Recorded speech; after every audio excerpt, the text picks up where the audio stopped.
All right, so it's recording. What I'm gonna be doing here, it's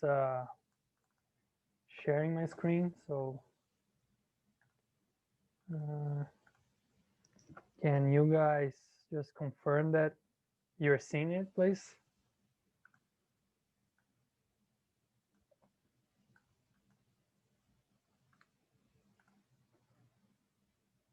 Thanks. Uh, yeah, so as I said, I think this is gonna be a little bit shorter, and it really depends on your participation. I feel like the more you participate, like smoother we go. But so I will encourage that. But feel free to type in the chat or speak if you want.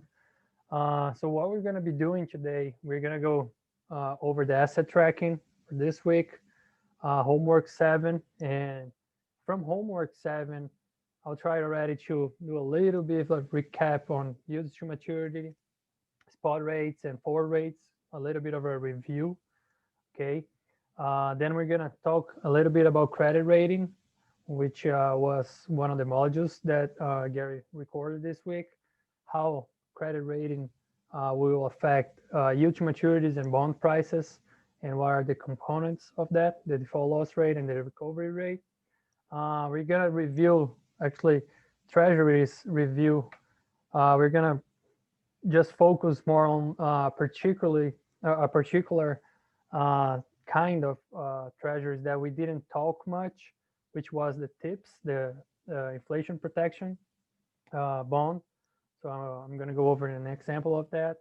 And after all, I had some announcement, but I think that I'm going to flip it over and just do it right now. Just a reminder, next Thursday, it's midterm 2, right?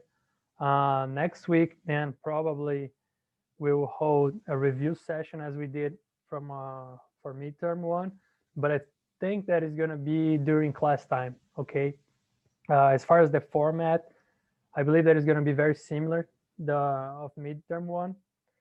We're not sure yet if you were going to be using Zoom or sorry Compass and do multiple questions as we did, or if it's going to be a couple questions and you guys just scan your work later. Because just one thing, for instance, there are a lot of formulas here on this part of the course. I think you guys are probably aware of that, the bond formulas. So what last year's exam, what Gary did is he actually asked you to set up the equation to solve for that particular variable.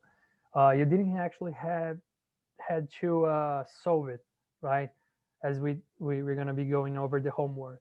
So we're not sure if multiple choices will like be the best format, or if we're gonna give you guys some time as less time, but ask you to do it by hand so we can see your work and grade accordingly.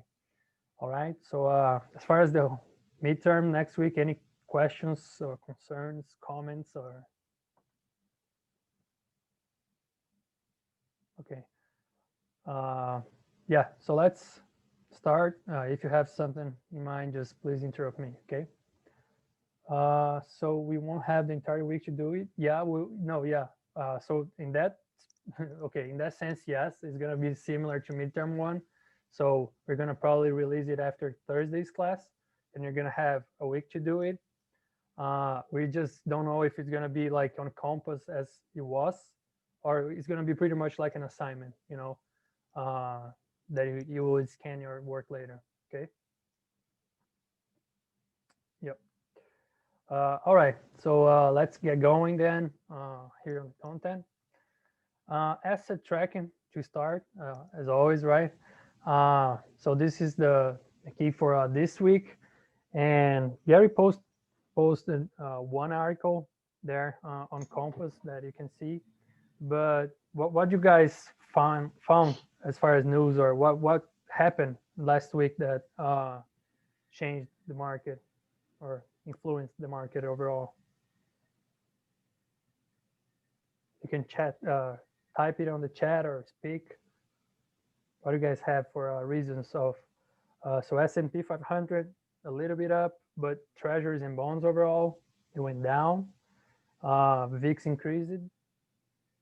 So what were reasons that you guys found out? I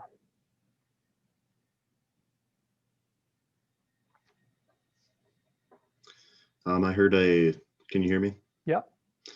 I read a story about how people are expecting that treasury rates or the Fed will increase the rates, and so bond yields are expected to go down in the future, basically.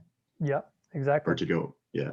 Definitely. Yeah, that is something. Yeah, definitely. And by the way, what would happen with bond prices in that case? They would go down. Well, if yields are going down, prices are Oh, going bond up, price right? would go up. Yeah. Yeah, yeah. So interest, like always, remember bonds are kind of like the inverse relation, right? But you're absolutely right. I mean, yeah, I read that as well. Yeah, cool. So the stimulus talks, yeah. So this is still a concern if it's going to be approved. There, I don't know what are your guys' opinion on that. I feel like it's going to be approved sooner or later. It's just a matter of who is going to take, like who's going to be the good guy that passed it. I don't know. That's my opinion, kind of. Well, what do you guys think about it? I don't know if you agree with me. If not, yeah, yeah. I don't know. Yeah, it seems like I would say like the like Republicans are trying to push it, right? Yeah. So but Like both parties want to get the deal done, so I think it will. yeah, but do you think that it's going to be before election?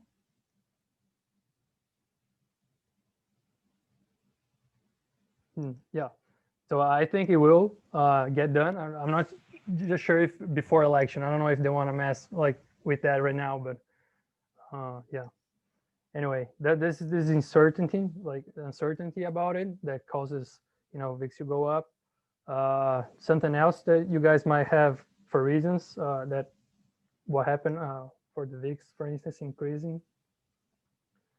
One old thing that I got here as well was coronavirus fear, right? The fear of the second wave, especially in Europe. So that's still a thing. But yeah, definitely election. It's right around the corner. So it plays a big role as well. And well, those, I think, do you guys have any other reasons for that? Or because this is basically what I have here as main reasons here. So if you got any others, that's cool as well. And there's this article up if you guys want to read that. It's on Compass. Okay. So moving forward, I'm gonna open here homework 7. Hopefully, you guys now can see my Excel. Can someone just confirm if that's true? Yeah, thank you. So okay, so I'm gonna go over the questions here. Feel free to interrupt me, like think about it as already a start of the review for the midterm. So feel free to interrupt me and ask about anything.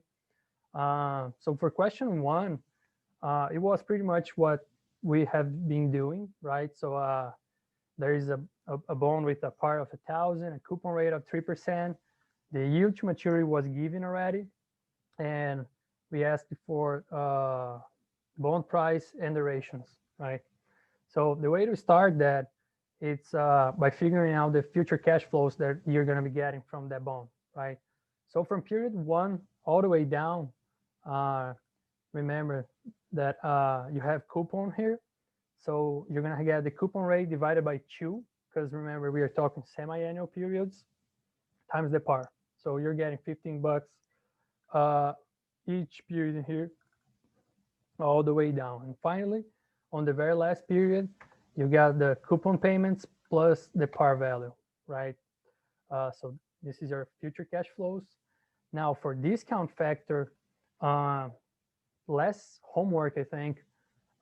We gave you the spot rate curve, right? So the future spot rates. And theoretically, if you have the spot rates, this is what you'll be using to discount your cash flow, okay? The yield to maturity now, it's a kind of like weighted spot rates, you can use that to discount as well. In that case, is what you have. But theoretically, if you have the spot rate, you're going to be using the spot rate to discount your cash flows. So here, just remember, I over here on the formula, so 1 divided by 1 plus the yield to maturity divided by 2 raised to the period. If you use the 7.75, you would just knock this divided by 2 out. Should have the same thing, right? But remember, if not, remember that these are semi-annual periods, okay? With that, you can multiply your future cash flow by the discount factor, and you're gonna have your discounted cash flow, and the sum of this discounted cash flow will be equal your bond price, okay? So again, you use the huge maturity here. If there was a spot rate, you were gonna be using the spot rate, and maybe it's that as on less homework, then you're gonna solve for yield to maturity using the internal rate of return if you want it on the series of cash flows, right? And remember to multiply by 2 to express that in annual terms. So same 150 here, okay? Yeah, so this is the bond price, and if you're going to run the internal rate of return formula, remember, this is your pocket, your cash flows on the very first now period 0. You're paying for that bond, so you're paying the price. This is a cash outflow, and that's why it's negative here, okay? If we just ask for the bond price, you probably won't see a bond price like as a negative price, so you can leave it positive, okay? Now for the Machiavelli duration numerator, remember that big equation. Over here, you're gonna be having 20 terms, but each term is just the discounted cash flow times the period, right? So you could just set that and drag it all the way down. I know this is kind of like ugly, big numbers, especially on the very end, right? But then finally, you're gonna sum that numerators and divide that by the bond price. Okay, when you do that, you have the Machiavelli duration here.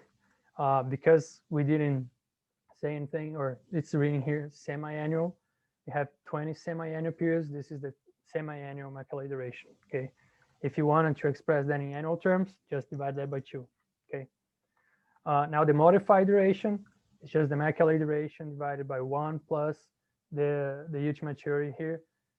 I'm using the 0.75% here because semi-annual periods, I have my Machiavelli duration in semi-annual form here, okay?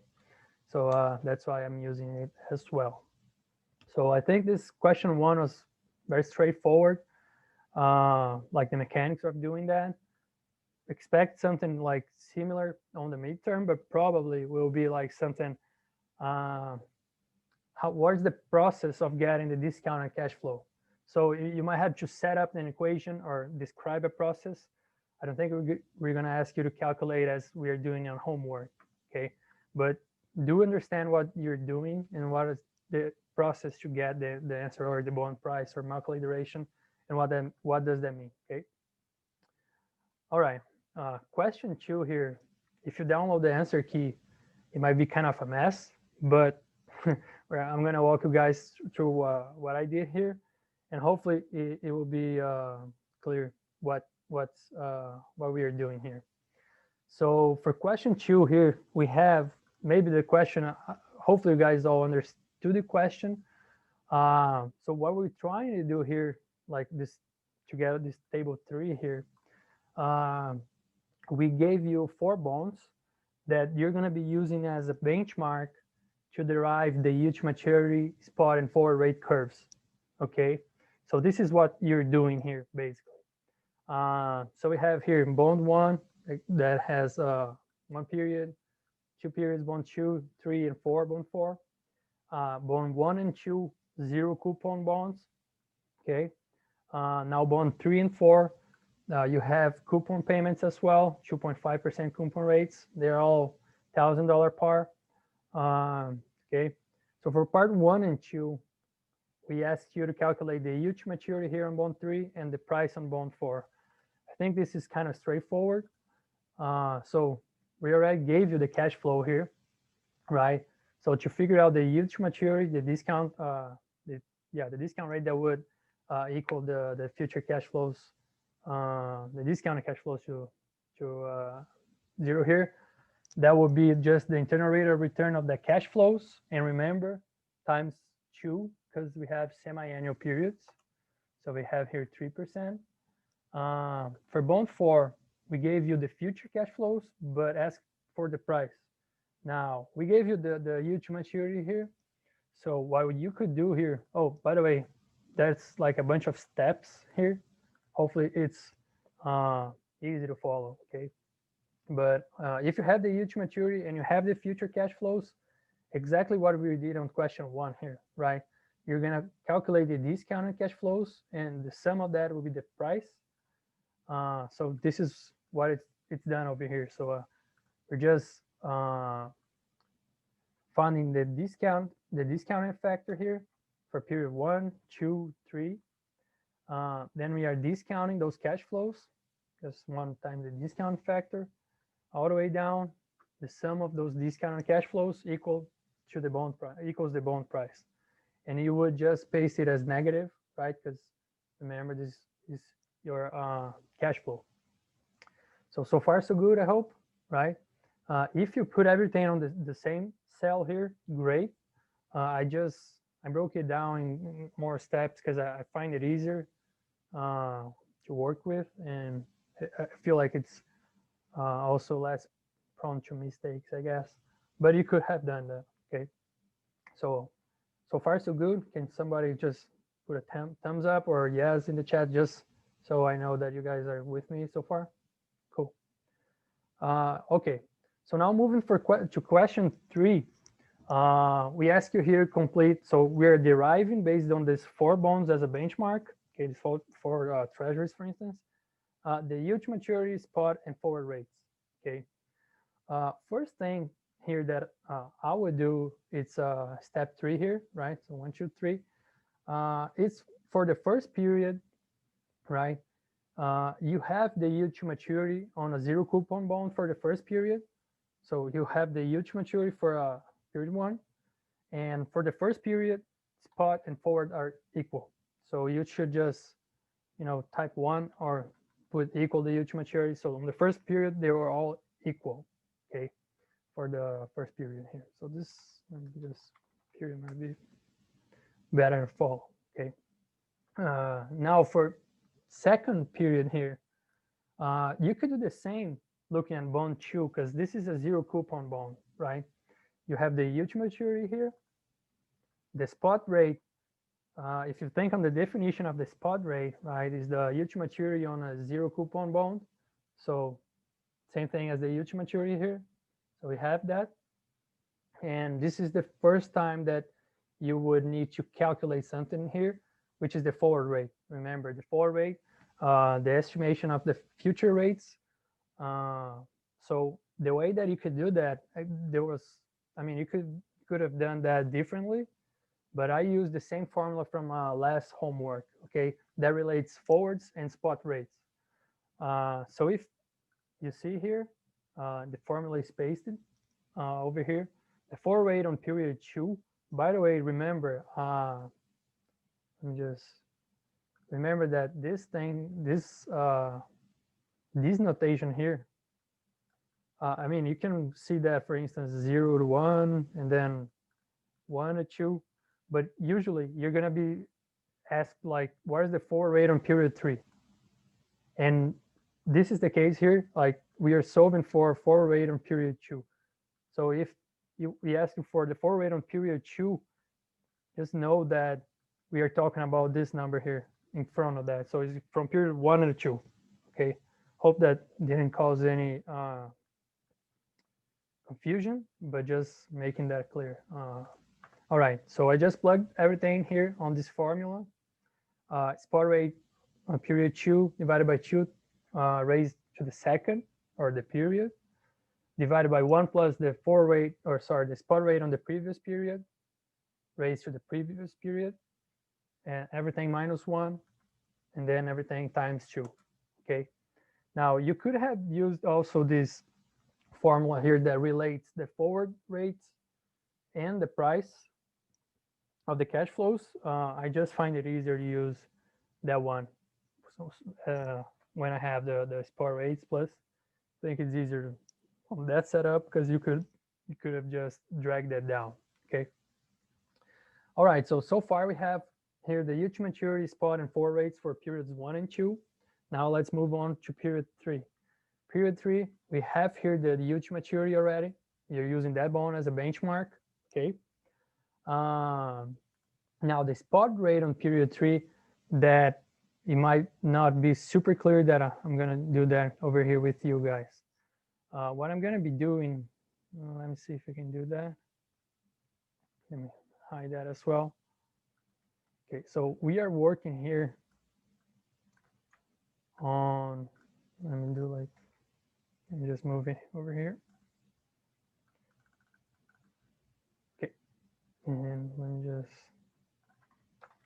knock that down. Okay. What I have here, what we are doing to solve for the spot rate on period 3, if you remember that equation over here that relates spot rates and prices, you have here everything but the spot rate on period 3 if you're using bond 3. Okay, so what we are doing here, if you look at this, all this formula here, this is the bond price. Okay, this is coupon 1, this is coupon 2, this is coupon 3 plus the value of maturity or par value. So basically the C1, C2, and C3 plus M are those cash flows over here. Okay, so remember, okay, you're just plugging numbers here and setting up the equation. So we have the bond price, you have the future cash flows. This 0.1 is the spot rate on period 1, and the spot rate on period 2 is 2%. So it's this guy over here, and this is spot rate on period 2. Okay. By plugging everything in, this is the expression I get. Okay. So I'm going to try to walk you real quick what I did. But basically, we are rearranging, and I did that in a bunch of steps. Oops. To get the spot rate on period 3. Okay. First thing that I do here is calculate this DCF1, which is what I'm calling that, but you can call it either way. This will be like the DCF1 here on the sheet. This will be DCF, so 2. Okay, there's all this. Okay. So what I do here, I'm just calculating this first term. Okay, F11 here, I'm just referencing it, but it's 12.5 divided by 1 plus the spot rate on period 1 divided by 2. Okay, and then raised to the first in that case. That's why you don't see any raise here. The second term, same thing. I'm setting up this. Then what I do after that, let me try just to paste that over here. I get these 2 terms over here, and I move them to the right side. So I'm just, after that, moving them on the equation to the right side. Okay. So what I have here, it's minus 12.44 minus 12.25. Oops, 25. And so those are these 2 terms equal to that equation. Okay. So this is what I am over here. Okay. This is what I have here. This first, this is this, right? Now what I have here is just the original par value, just a random name here, but this is this part of the equation is just this over here. After that, what I do here, think like algebraically, you could just, oh yeah, so let me just move that real quick down one more time. So all this term here, it's 968.03. Okay. What I do after that is just, moving that down and that up. So I'm just changing terms here. Let me do it right here. So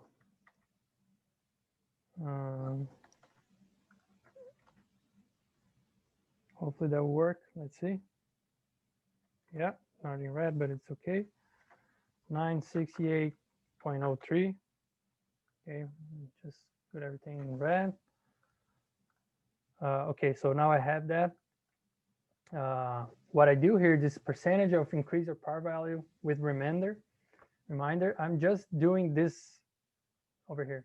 So if you look here, I'm just dividing 1012.5 by 968 here.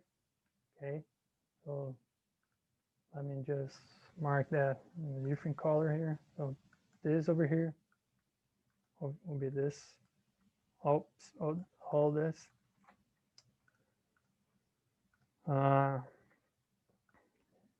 Solving for that, it's 1.046. Then to get rid of the square root here, I can just take that out, and this will be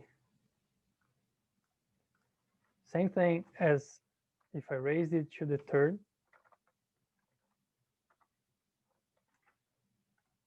Okay, hopefully that makes sense. This over here is the same thing as 1.046 cube root over here. Okay, it's just that in Excel, I think you have the formula for a square root, but I don't think that you have for the cube root.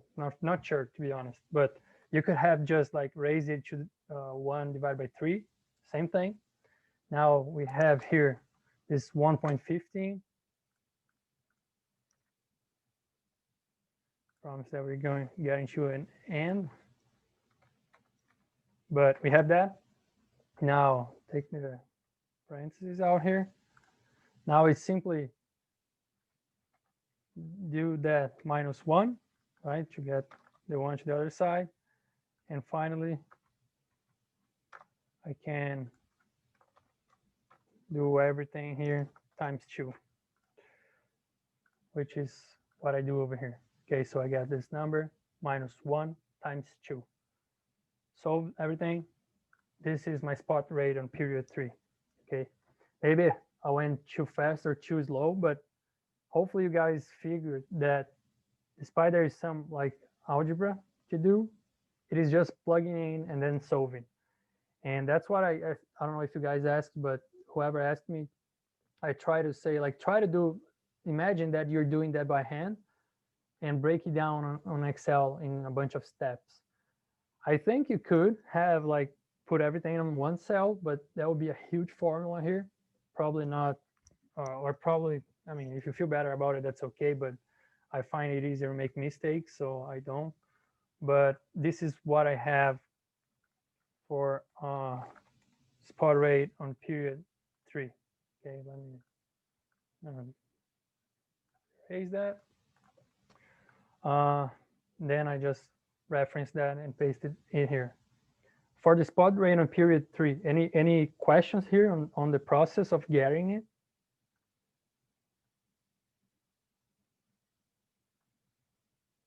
Are you guys still with me?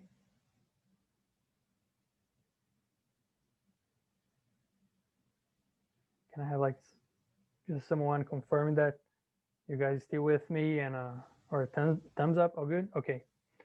Yeah, so this process we did to find the spot rate on period 3. Now the forward rate here, once you have the spot rates, same formula here. So you could have set it up like and just drag it down. That'll work. Now for period 4, you have the huge maturity on that bond already. Spot rate on period 4, what you're going to be doing is essentially the same thing here, but now let me just move that.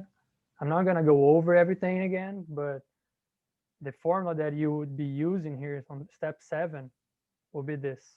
Okay, same thing. Think about this formula, but now you're going to plug. So we have first cash flow, second, third, and fourth and final cash flow, spot rate on period 1, 2, and now I'm plugging in spot rate on period 3 that I just calculated, this guy here, and I'm gonna do everything to solve for S4. Okay, same steps over here, just one more cash flow here to take into account. So I'm not gonna go over that, but just a reminder that if you have this question on the midterm, try to do it by hand. Be careful with these exponents, okay? So like on the very last step here, previously we had here the cube root of 1.046. Now you have the fourth root of whatever is the result, okay, which is this 1.083. So don't forget that if you're going further in the future, you're going to have higher exponents, okay? But by doing that, you would be able to find this spot rate on period 4, 4.032, and then the forward rate essentially the same, okay? So hopefully you guys understood the problem. I think the math part might be tricky, but what we're trying to do, I think, is the most important. Okay, we are deriving a yield curve and a spot rate curve, and a forward rate curve based on these 4 bonds as a benchmark. Okay, this is I think what you guys need to know. All right, and this is the process when you see like the yield or the treasury yield curves. This is kind of like the process that they do to derive that. Okay, kind of. All right. Any questions here on or comments on question 2? Good to go? Okay, I'm gonna take it as a yes. Finally, for question 3, we asked here. So you have 2 bonds, same par, both taxable without inflation protection. One is a treasury, and the other one is a AAA bond. Treasury has a lower yield to maturity than the AAA credit rating one. And what explains that difference? So the difference is the credit rating. AAA is the highest that you can get as a corporation. For instance, you are a very good payer. So basically, people that would buy the bond, they don't require much return because there is not too much default risk associated with that. But still, like, no matter what company you are, even if you are a AAA, you are not, let's say, as your default probability will be higher than the U.S. government defaulting on you, which is a treasury bond essentially. Okay, so it's just because there is a slightly higher default risk that to take the risk into account, it has to be higher.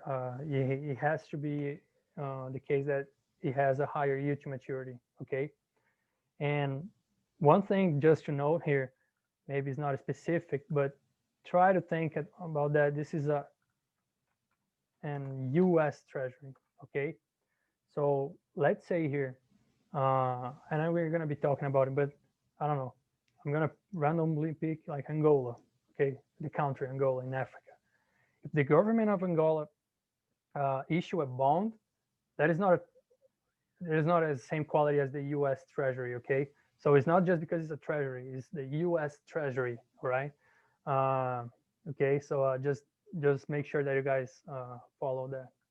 So anything related here with risk premium associated with the higher default risk, credit rate quality, that's good here. Okay. So that was homework 7. Any questions here on homework 7 before we get to the rest of the coming back here to the outline?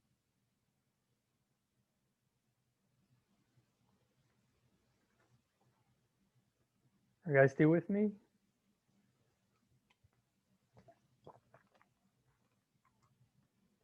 Thank you.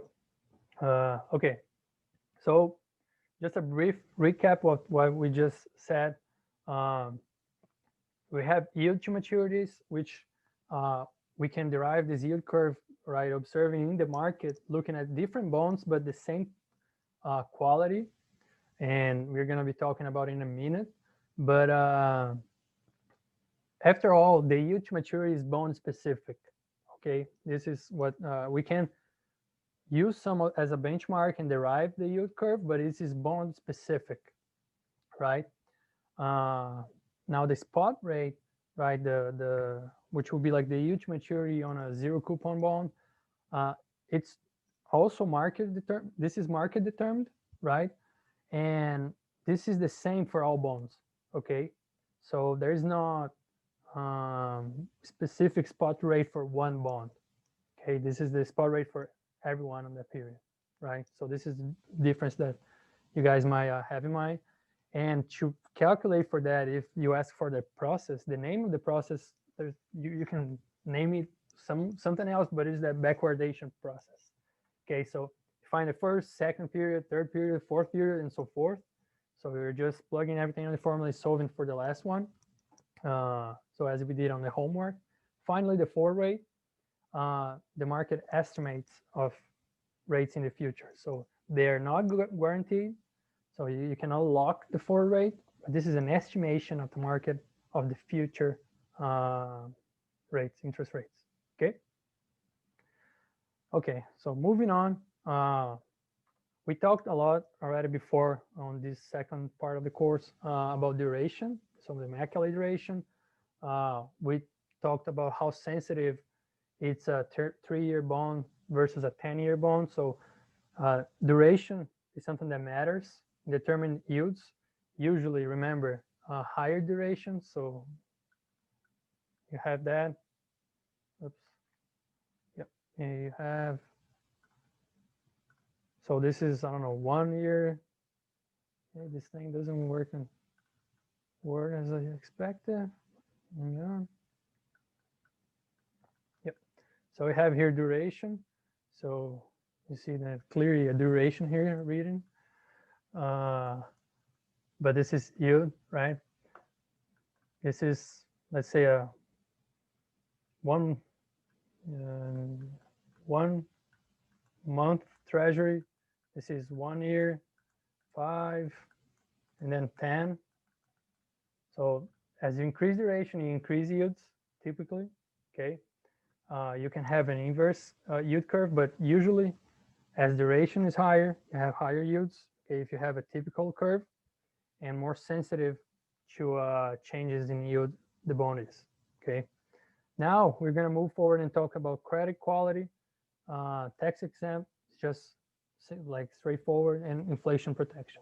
Okay, now something that just a note, but we're going to be talking about next week, just reinforcing, that is you have to have in mind is that yield to maturity is always forward looking, right? But returns are a different thing and are backward looking. Okay, so we're going to talk about the differences more next week, but just bear that in mind. Okay, they're not this, yield to maturity is not the same thing as returns, right? You have to wait until it matures or you sell it, and then you calculate your returns looking back. Okay, all right. So let's talk a little bit about structure of interest rates here. Credit rating, what can affect also yields. So if you think about it, I think Gary talks about it in the module. Wish I had more space here just to draw something. Let me do the same kind of graph again. So this is duration, and this is yield to maturity, right? Usually here, risk or interest rate that will reflect on yields. You have the base, which you assume like no default risk, which are treasuries. But then you have these credit rating agencies that are constantly evaluating, or you could be doing that, the probability of default on corporate bonds or someone else's bonds, like municipal bonds, for instance. Okay, and you have this credit quality letter, right? You go to Treasury, AAA, AA, A. You might find like A's and B's like lowercase here, and finally junk will be like C or D's, right? But what is actually what they're doing? Okay, so I'm gonna maybe start here from the the end here. But what they are doing, if you, let me try to show you something. I don't know if I'll find that.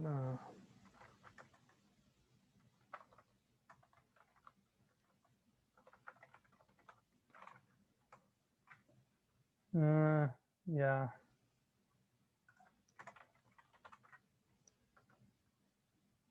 You might find like a paper research or something on how they do that exactly, but they're running a module. They are evaluating a company as you would do, for instance, as well.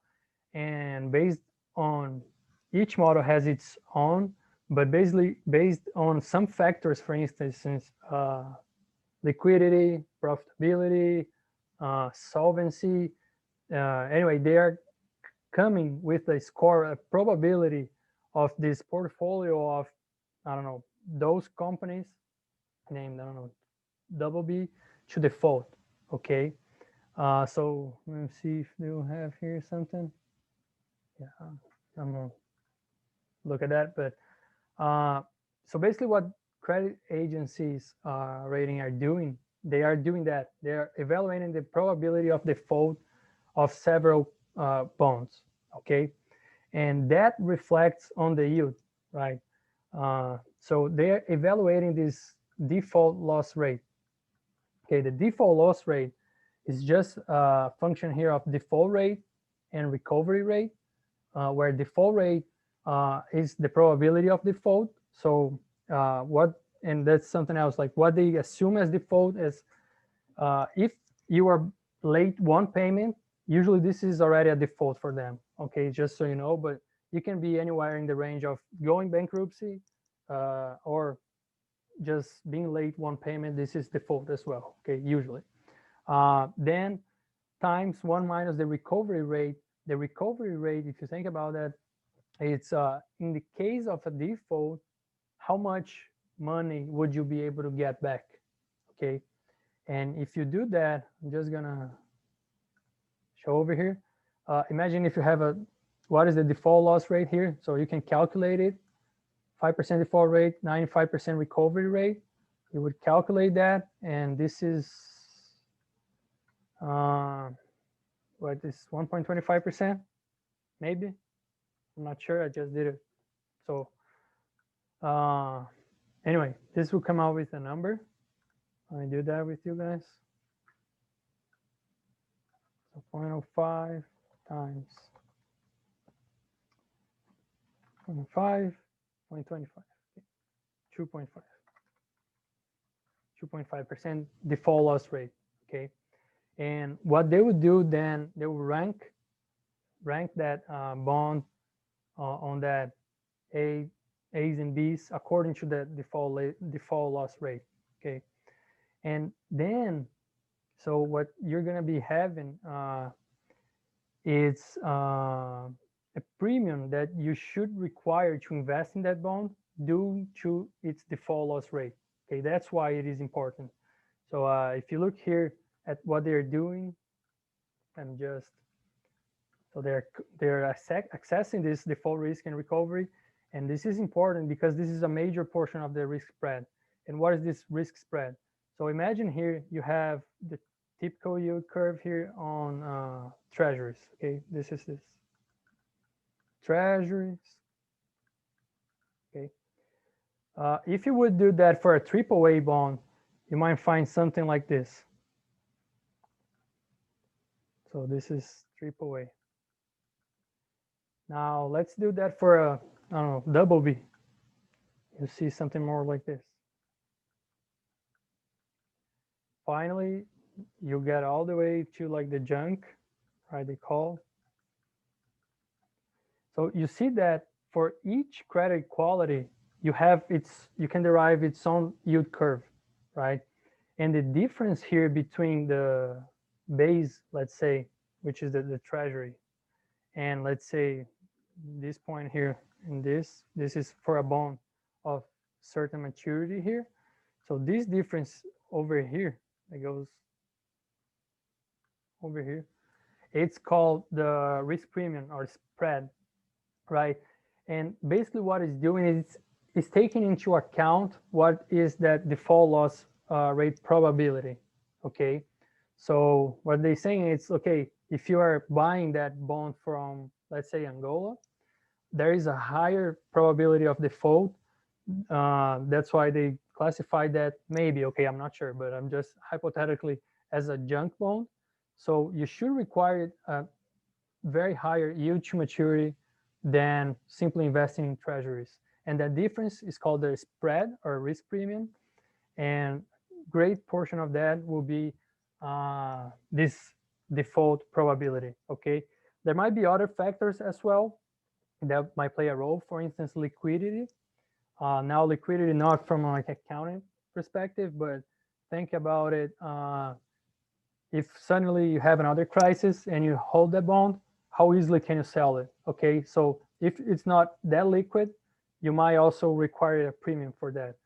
But the point is, credit rating, so this credit score of a bond will influence as well yields. Okay, so this is a major factor that will influence yields. And this is what we observe here. If you look at just Wall Street Journal here, benchmarks,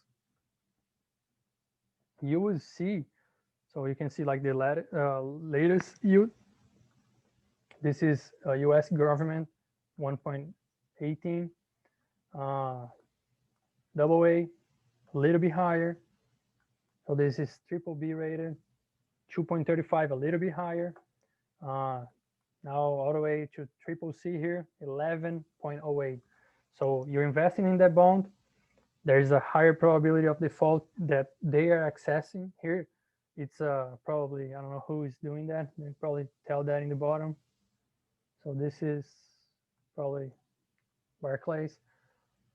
But you should require a higher yield to invest that because there is more risk associated with that, okay? This is the basic concept of this credit rating, right? And again, there are these Standard & Poor's, Moody's, and other agencies that does it. But essentially, you could be doing that for your own portfolio and having your own analysis. The point is, if you predict higher probability of default on a certain bond, you would require higher yields, all right? So maybe we trust more Moody's, but we could access here and create our model and come up with our credit score for a bond or an investment, for instance, okay? And all right, so is that clear how credit quality influence yields in bonds? Hopefully. Can I get a thumbs up or yes or? Okay, good, thanks. Now think about it. Why would you care if you hold a portfolio of bonds? Okay, let's say, yeah, I think this outline should be online. Yeah, should be with the answers. Okay, so you should be able to find it. But let's say here now that you are an investor or you're a financial planner, I don't know, and you hold bonds. Okay, you went here and you pick, I don't know, double A's, let's say here, bonds. So this is the yield when you bought it, okay?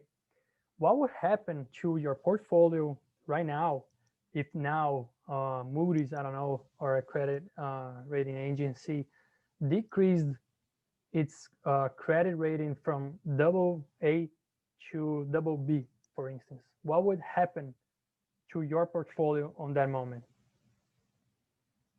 Try to think on the relationship and everything that we just said here.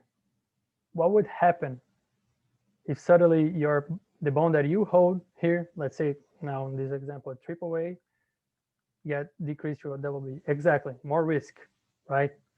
What will happen because of this increasing risk? Now think on the bond perspective. This is yield to maturity here. You perceive more risk. What will happen to the yield of the bond? Higher yield to maturity, perfect. So higher yield to maturity, and you own that bond right now, what would happen to the bond price if yield to maturity goes up? Remember that relationship. Exactly. Price goes down.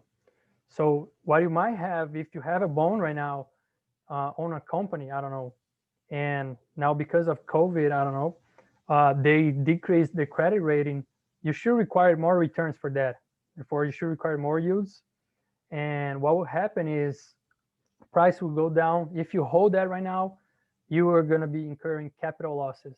Now, if you are holding that bond all the way to maturity, and I mean, it's just a probability of default, right? And they didn't default, nothing matters. You're going to still receive that yield that you bought initially. But right now, you had capital losses. Okay, so the opposite might as well happen and might change your strategy. Okay, so like let's say you hold now you bought a double B here rating bond, and company is doing well, economic perspective is getting better, so they reevaluate that and raise it to A bond. So what happened the opposite, right? Yield to maturity goes down, or your risk decreased, so therefore you don't need as much yield to maturity. It goes down, price go up. You have a capital gain there, so you might as well go to the secondary market and sell it. So remember, bonds they're considered like fixed income, but it doesn't matter that before maturity, it doesn't necessarily means that before maturity you won't have capital gains or losses, or price won't fluctuate. It will. Okay, so you might as well in that moment take advantage of that and sell those for a higher price, and maybe you got some coupon payments, plus now you have capital gains, you just sold it. Of course there will be taxes and everything like regular on that, but you know, maybe it's worth it, right? Okay, so this is why it's important, and this is why we care as well about credit rating if you are going to invest in a bond. Okay, so you have a close relationship of that risk perceived with yield to maturity, right? And again, if they are longer bonds, they'll be more sensitive to yield to maturity changes. So the capital gains or losses on that case will be higher for longer bonds than for short-term bonds. Okay. Yeah, so this is credit rating. Sorry, I apologize here for this draws here. I hope that it helps. I know that it's not super pretty, but I hope it helps. Finally, we have here tax exempt. Usually you're going to be seeing that for municipal bonds, for instance. So Chicago can issue bonds. I think they do actually. And those are often like federal tax exempt. Okay. What does that mean? Well, that they'll pay less taxes, right? You will pay less taxes on the bond when you sell it, or, you know, and therefore the yield to maturity can be adjusted and it will be probably a little bit lower.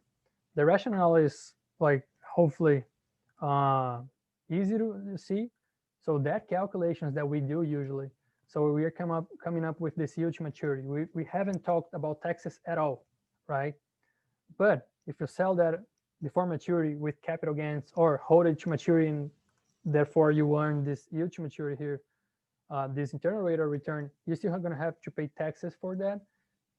So it'll be a little bit lower actually, depending on whichever tax regime you are. Of course, that they might change as well. But the fact is, if the bond is tax exempt, you can afford to earn lower yield to maturities because you don't have to pay taxes. So this is the rationale. Okay. And finally, another type of bonds here, treasuries in that case, that we're going to be talking about is this inflation protection bonds. Okay. Known as, so let me just go back. Okay. I'm not going to go do a lot of review here. I think we've been talking a lot about treasuries, but I want to talk about this specific kind of treasuries, which is this TIPS, or inflation protection. Okay. Now let me try to explain it and kick that out here. Explain this inflation protection. How does it work? As the name says, this is a bond that is protected from inflation. Okay, let's move back a little bit, and I'm gonna take this bond as an example. Okay, I don't need that, and I don't need that. Okay. And also for now, so because next week Gary is gonna be talking about it. Let's just take inflation as given. Okay, not let's just take it as given. He's gonna discuss what can affect and what can influence that, but let's take it as given. Okay. We discount these cash flows to present value, right? But if inflation goes up, it means that our future cash flows, our money, is worth less in the future than it is right now, right? So what this special here inflation protection bond does, it adjusts the par value by this consumer price index, and then apply the coupon rate. So I'm gonna make it super simple here, but then we can go on a real example. Consumer price index, let's say here, beginning, consumer price index at period 2. Let's pretend that we're gonna be talking about period 2 only. You bought a bond, consumer price index, I don't know, let's completely random here, okay? Let's say it's 100 right now. Let's say on period 2, it went all the way up to 200. What does that mean? That means that your money, it's worth half of it what it was when you bought it, right? So what these tips would do, they would adjust the par value using that increase in the index, and then apply the coupon payments on that. So let's say here on this period, the index went up 50% here, right? What they would do is, we can call that index adjusted par. Before giving you another payment, they'll get the par value, they will adjust it by this increasing inflation, 1 plus, or actually it's the opposite. Anyway, let's say here, and then they will apply this adjusted par value, and you're going to receive your money adjusted by inflation on that period. Okay, so you're pretty much getting a protection against inflation. Okay, so the way that it works is every payment, the par value is adjusted by the inflation index, and then you get the regular coupon rate that you would be getting. Okay, finally, at the end of the bond, where you would have, let's say it ends on period 3, you would have the coupon payment plus the maturity or the par value. You would be getting, let's say it ends on period 2 here, you would be getting that plus this adjusted par value. Okay, so same thing here for the par value or the last cash flow. This is going to be either the original par, or if inflation went up, the adjusted par. If inflation went down, you still get the highest. So you're going to be getting the original par. Okay. Let me try to go on an example of that. Hopefully it's going to be more clear, but I'm going to open that as well. Okay. Just so I can show you guys. Where's the other one? There's tons of information if you guys want to dig through, but this is Treasury Direct. It's just a place that you can buy this inflation protections. But you would see, and I don't know the dates exactly, but they post that, like when is the calendar that they release those index. Let's say here you bought a 20-year, let's do this one, 10-year tips that was issued in 2011. Okay, So they have here the CPI, the Consumer Price Index, at the time that you bought it to 118. This is the notation here for the tips. So this is the coupon rate, okay, or the interest.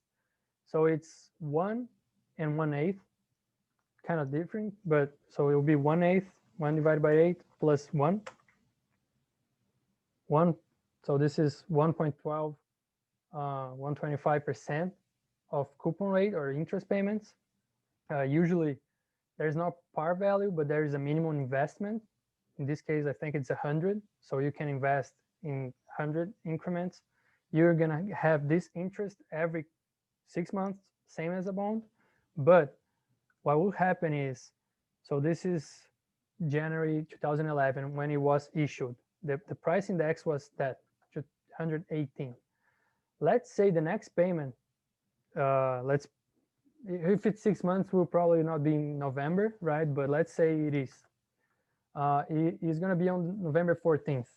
Okay, they already have these indexes, consumer price indexes for reference in November. So see that it's 260. So if you look at that bond, this is the index, this 1.1889 is the index that they're going to be adjusting the par value or your investment, and then applying that 1.125% coupon rate and give you the payment on. Okay, so this is what inflation protection does. Okay, I have here a example of how it works. Usually this is not an instrument to make money. That's what they say. Like, it's really to protect yourself against inflation. Okay, and I'm gonna show you another thing here. Let me just, Wall Street Journal tips. So if you look here at Treasury inflation protection securities, you're gonna have here the maturity, coupon, bid and ask, like this is an auction, and the yield. And if you see right now, look at the yields on the bond, the inflation protection bonds. You guys note something, I don't know, odd or different on that all of them have? Hopefully you guys can see that. It's the yield here. You guys see something odd about the yields here? So you're buying this Treasury inflation protection bond. You guys see that? Are you guys still there? So you guys see that those yields are negative. So why would you buy a bond and put your money in that on a bond that you're going to be paying, I don't know, 1,010 for a future cash flow of 1,000, therefore a negative yield? Why would you be doing that? Can somebody come up with something? Or would you? I don't know, maybe you would not.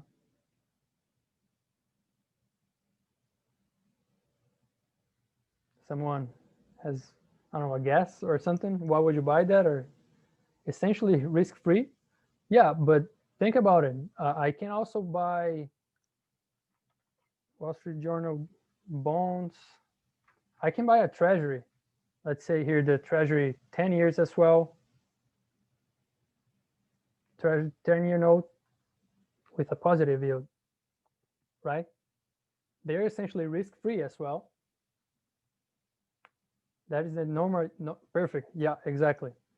So what we see here on the yields of this treasuries here, this 0.85 is what we call the nominal rate, the nominal yield. And this is something cool about the tips. They will show, if you go to the, let me do something real quick. So this is where you guys probably get the yields for treasuries. I'm gonna get This is the yield for the real yield curves. So yeah, exactly as Benjamin said. So I have here this, and I'm gonna go back here and get the regular nominal or the yield curve, which is what you see for bonds as well. Okay, so let me just do it like this, delete, zoom in a little bit. Okay, this is tips, this is regular, or as you said correctly, nominal. Nominal. Okay. If you look in here, remember they are inflation protection. So if you think that yields, or sorry, inflation for 5 years from now is gonna be 1, okay, I expect inflation to be 1. If you're gonna have 27% after 5 years, and after 5 years I expect inflation to go up by 1, in real terms, I'm losing money, right? I'm losing 0.73% on my investment. And basically what the tips are showing you, it's just like the way they are set up, but they are showing the real interest rate that, or the real yields that you're getting from that. And we can use that to see what the market inflation expectations are here. So think about it. This minus that, this is the implied inflation that the market is predicting here over those maturities, right? Now, if you look at that and inflation is really 1.57, those two, doesn't matter, they are exactly the same, okay? Now, if you believe that inflation here after 7 years is going to be greater than, is going to be, I don't know, 2.5, I would be okay losing, just not losing, but having this negative yield, because if I would buy my treasury here and that inflation applied, I would be losing way more. Okay, so the reason that why you might still buy this negative yield bond here is because you think that inflation is going to be even higher, and you are protecting your money against inflation. Because that difference in inflation, you're going to be rewarded for, right? You're going to have your investment adjusted for this increasing inflation, and then getting your cash flows on it. Okay, so this is what tips do essentially. Other than that, it's pretty much like a treasury. Okay, so this is the notation here on the coupon or interest payments. So usually there's no par, it's just investment, but you have a secondary market, same thing. Okay, so it's just that this you have inflation protection, and as a result for that, typically, go back, yields are a little bit lower, okay, because you have that protection. Okay, so as a result, if you have 2 bonds, same thing, same maturity, same everything, the yield on the inflation, the tips is going to be lower because it's already adjusted for inflation. Okay, if the opposite happens, just so you guys make clear, so you have inflation going down, you are going to stick with the higher, again, the highest, so you're not losing money. It's going to be coupon payments on the original par value. Okay, so again, it's a protection. Usually it's not used as a making money instrument. Usually it is used as a protection. So I have a fear, I'm almost retiring, I don't know, I want to put my money there because I think that inflation is going to go up, right? And Gary next week is going to be talking about what can cause inflation to go up, and maybe with all those stimulus packages, it's something to be aware or to have in mind, and have and know that instrument to use for yourself or clients or whatever. I think we are done what we wanted to cover today. Again, next week, Gary's going to be talking about inflation and macro policy. There is a homework due to next week. That Gary probably, if it's not there yet, he's probably gonna be posting that really soon. Remember, we have a midterm on Thursday, next Thursday, and we'll probably hold a review session either during class or on Wednesday, but we'll let you guys know. Okay, so if there isn't any comments or questions or about the midterm, about the tips or yields or things in general, have a great weekend and talk to you guys at Tuesday or Thursday. Thank you, guys.